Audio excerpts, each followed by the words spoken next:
ពេលខ្ញុំបានម៉ូតូមកដំបូងខ្ញុំមានអារម្មណ៍ថា surprise ហ្មងបងពួកអីពេលម៉ាក់ទៅទិញហ្នឹងគាត់អត់ប្រាប់មុនទេពេលដែលគាត់យកមកដល់ផ្ទះធ្វើអីហើយបានគាត់ប្រាប់ខ្ញុំថាម៉ូតូហ្នឹងគាត់ឲ្យមកខ្ញុំហ្មងបងហើយពេលដែលជិះទៅរៀនទៅអីគេមើលច្រើនហ្មងហើយមានអ្នកគេសួរថាម៉ូតូឈ្មោះអីប្រែនអីឃើញស្អាតតើបងព្រោះថ្ងៃខ្ញុំជិះម៉ូតូទៅមកពីទូសកាទៅអូឡ ពេចអីតាំងតែរងថ្ងៃបងមកពេញអាចជិះបាន2អាទិត្យជាង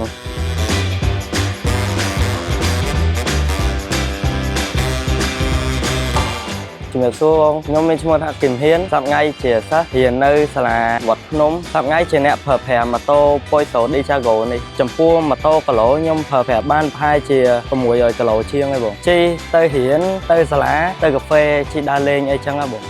ចំពោះម៉ូតូ Poyso Dichago នេះខ្ញុំប្រើប្រាស់មានអារម្មណ៍ថាស្រួលហើយនឹងមានទំនុកចិត្តលើក្នុងការជិះបងព្រោះអីវាមានប្រាំង ABS មុខក្រោយពេលដែលយើងជិះទៅណាទៅណីពេលឆ្ងាយអីយើងអាចចាប់ប្រាំងបានភ្លាមហ្មងបង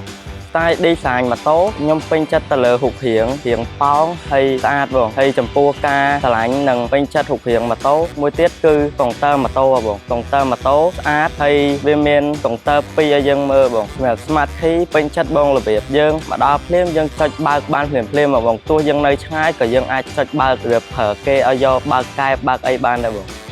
មើលដំបូងមានអ្នកថាច្រឡំ Smart Key សោឡានបងព្រោះអីយើងមានលុកបិទបើកហើយនឹងពុកលោតភ្លើងម៉ូតូពេលទៅរៀនមានបងគេឆ្ងល់សួរថាជិះអីមកហើយគេអាចនឹងមើលច្រឡំថាជិះឡានហ្នឹងបង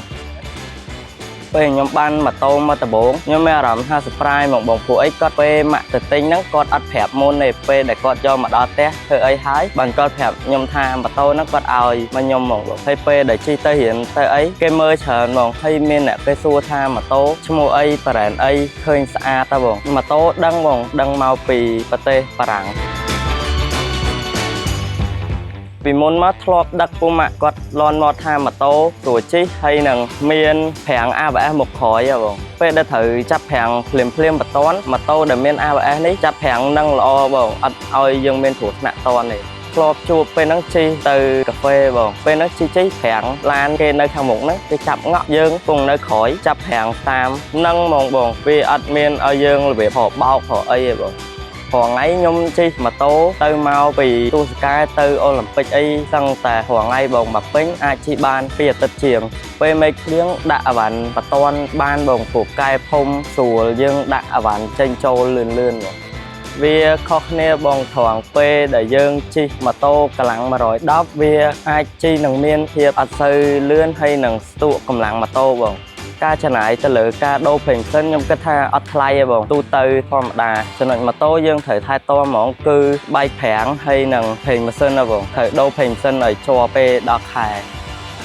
ជាចុងក្រោយដែលខ្ញុំចង់ recommend ទៅអ្នកមើលម៉ូតូស្អាតមានទំនុកចិត្តហើយជិះហើយអត់សូវស៊ីសាំងទៀតបើសិនជាចង់ជិះអាចទិញបានជំរាបលាបង